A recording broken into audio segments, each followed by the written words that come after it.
ঠিক আছে কেউ ভাই। দেরি হয়ে গেল আচ্ছা ভাই।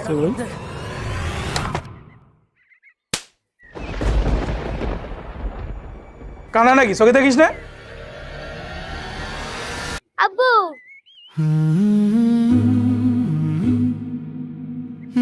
সরি ভাই, আসলে ভুলটা আমারই ছিল, তাড়াহুড়োই আপনার ফোনটা পড়ে গিয়েছে, ক্ষমা করবেন ভাই। ইয়াদব কোথাকার। বলো বাবা। আব্বু, তোমার মন খারাপ কেন? স্কুলে কেউ বকা দিয়েছে? না আব্বু, কেউ বকেনি। আমাকে কেউ বকা দিবে? আমাকে তো সবাই খুব পছন্দ করে। তাহলে? ওই আঙ্কেলটা তোমাকে মারলো কেন? তুমি তো এর থেকে ফোন ফেলোনি। ও আচ্ছা, এই ব্যাপার, এই জন্য তোমার মন খারাপ? হুম। আরে ওইসব কিছু না, ওই আঙ্কেলটা অনেক ভালো। উনি তো পয়সা, শুধু শুধু তোমার মারলো। ধুর বোকা, ওই আঙ্কেলটাও অনেক ভালো, কিন্তু সে রাগের মাথায় আমাকে একটা চড় মেরে দিয়েছে। দেখো, পরের বার দেখা হলে সে আমাকে সরি বলে নেবে। এবার একটু হাসো তো বাবা, তোমাকে এমন মুখ বেজার দেখলে মানায়?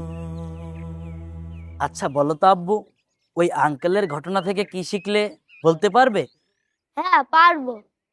ওই আঙ্কেলের ঘটনা থেকে শিখলাম আমাদের সবসময় মাথা ঠান্ডা করে সিদ্ধান্ত নিতে হবে। এই তো ভেরি গুড বাবা, তোমাকে চকলেট কিনে দেব, আসো।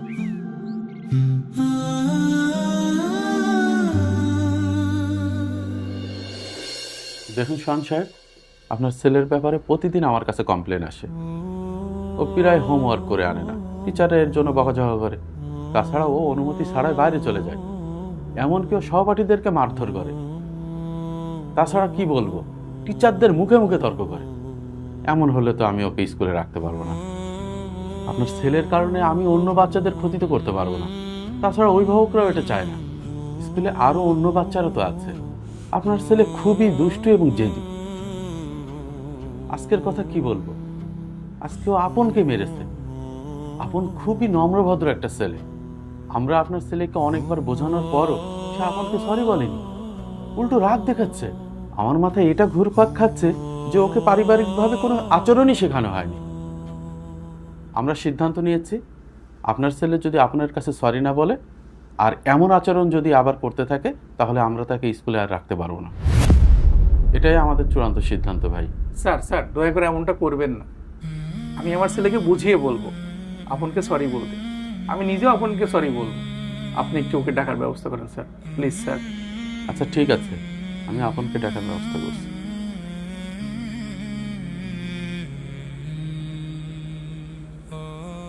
আরে স্যার, আপনকে আমার রুমে পাঠিয়ে দিন।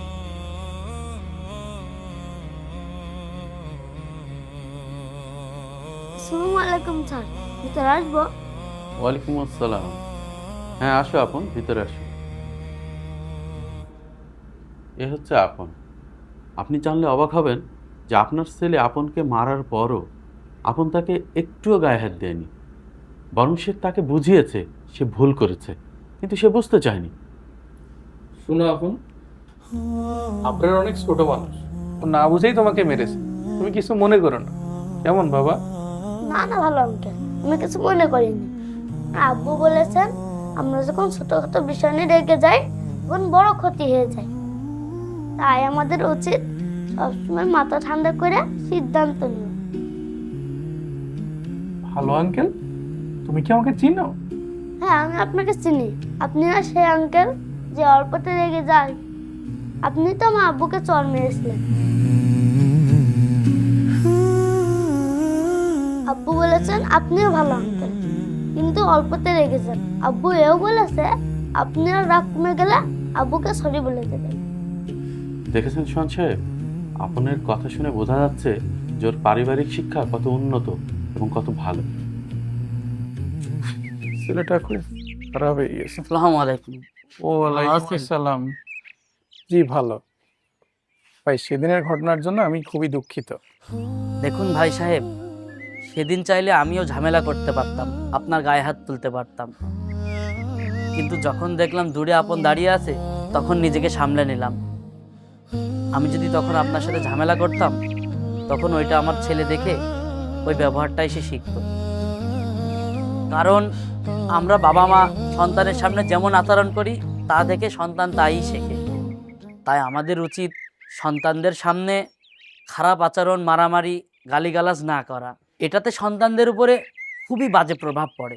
দেখুন ভাই সাহেব, সেদিনের ঘটনার জন্য আমি এক্সট্রিমলি সরি। আমি খুবই লজ্জিত, আমাকে মাফ করবেন প্লিজ।